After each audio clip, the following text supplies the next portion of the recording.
Work at the UPS Worldport facility, one of the biggest cargo hubs in the country, is entering its peak season for the holidays, enough to bring U.S. Transportation Secretary Pete Buttigieg to Louisville today, who also talked about the city's biggest projects, including one to bridge together a decades-long divide. WHAS 11's Isaiah Kim Martinez and photojournalist Jessica Farley explain. Well, Transportation Secretary Pete Buttigieg talked about the $1.8 billion in infrastructure money going throughout the state of Kentucky, but we also asked about the future of electric vehicles and charging stations to support them.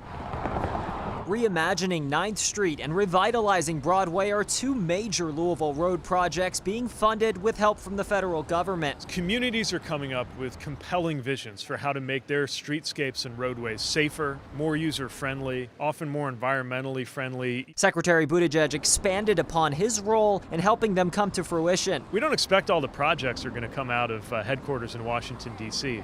More of the funding should, so that people with great visions in places like Louisville can get it done. It comes as manufacturing and distribution speed is top of mind for Kentuckians, less than 2 weeks from Christmas. The pandemic also created some of the hardest years for transportation in decades. How far we have come. It's what brought Secretary Buttigieg to the UPS Worldport facility Tuesday. More than 3 million packages are processed here each day, and even busier now.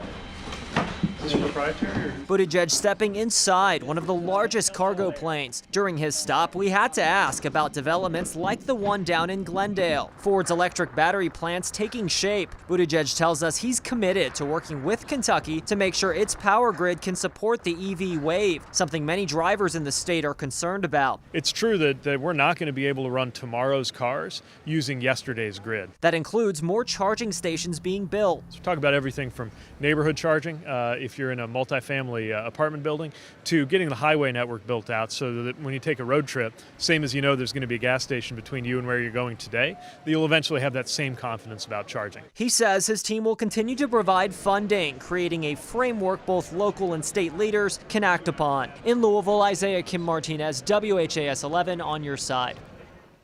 Also in the works, a new $220 million airport hangar is currently being built on the UPS Worldport site at the airport.